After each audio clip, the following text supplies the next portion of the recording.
¿Qué tal? ¿Cómo están? Saludos y bienvenidos a su canal. Vamos a continuar con lo que es la ley de Ohm en este curso de análisis de circuitos DC. Tenemos acá lo que es la ley de Ohm en sí, voltaje igual a corriente por resistencia. Si despejamos corriente, vamos a obtener lo siguiente. Va a quedarme voltaje a un lado y la resistencia va a pasar abajo. O sea, la corriente me es igual a voltaje sobre resistencia. Igual puedo hacer con la resistencia, la despejo, me quedaría voltaje sobre corriente, me da resistencia. Las tres fórmulas son lo mismo, ¿sí? Una se deriva de la otra. Y entonces vamos a hacer lo siguiente. Vamos a darle dos valores extremos a la resistencia. El primer valor es de cero.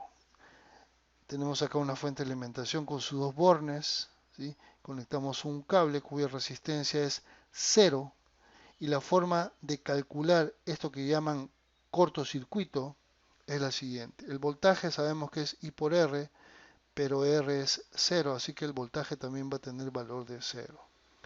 Ahora, si yo quiero calcular la corriente en ese circuito, uso esta fórmula que está acá, que es voltaje sobre resistencia, pero el voltaje es cero y la resistencia también es cero. Así que tengo una indeterminación. Por lo tanto, en este tipo de casos no voy a poder determinar ni la magnitud ni la dirección de la corriente.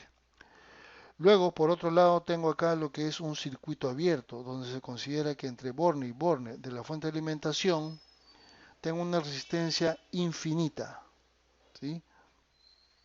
No digo aire porque el aire también se puede romper, ¿no? Lo que sucede con el rayo, con su millón de voltios que rompe las moléculas de aire y hace circular la corriente a través del espacio de la atmósfera, ¿no? Luego entonces, fíjense, queremos calcular la corriente en este caso de circuito abierto. Para ello utilizamos I B sobre R, pero hacemos el límite cuando R tiende a infinito.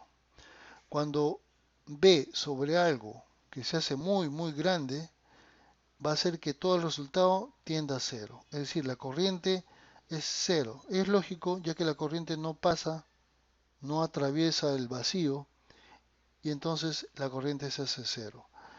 ¿Listo? En cuanto al voltaje, ya sabemos que el voltaje es I por R, y como I es cero, simplemente le pongo cero, y la resistencia es infinita.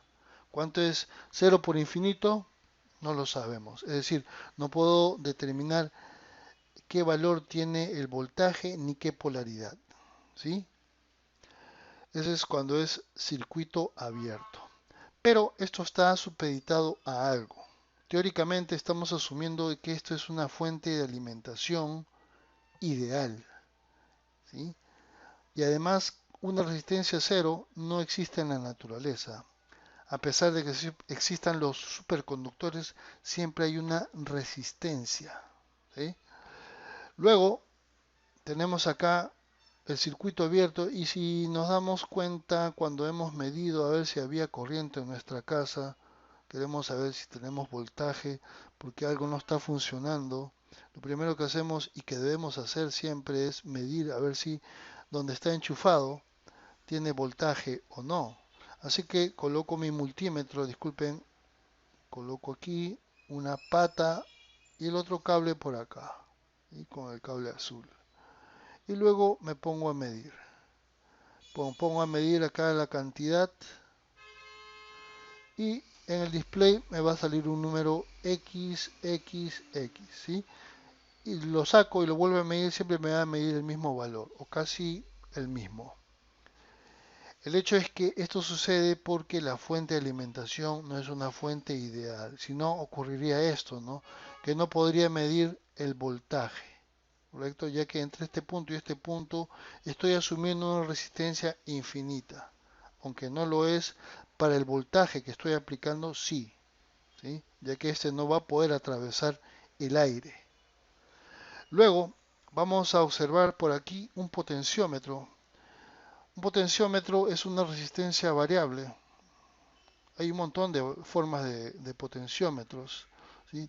Es como una resistencia y hay una que se mueve. Este punto de acá es movible, puede ir hacia arriba o hacia abajo, ¿correcto? Si va hacia arriba, entre este punto que vamos a llamarle así, A, B y C. Es decir, si esto lo muevo hacia arriba, el punto A y B va a estar casi iguales, va a ser casi el mismo punto. Y entre el B y el C va a haber una resistencia más grande. Ahora, si lo muevo hacia abajo, ¿sí? Entre A y B va a ser mayor resistencia y entre B y C menor. ¿Sí? Este punto es el variable, en este caso se mueve con esta perilla, o si quieren con ese eje, y estos dos lados son los extremos de resistencia que son fijos, ¿no? Estos no se mueven. Ahora, en cuanto a una resistencia variable puede ser lineal, o sea, su cambio de resistencia es lineal, ¿no? Va cambiando linealmente, o puede ser logarítmico, ¿no? Para lo que es el control de sonido de repente. Bien, hasta ahí nomás, vamos a luego a seguir. Ya saben, pregunten, nos vemos, cuídense, chao, chao.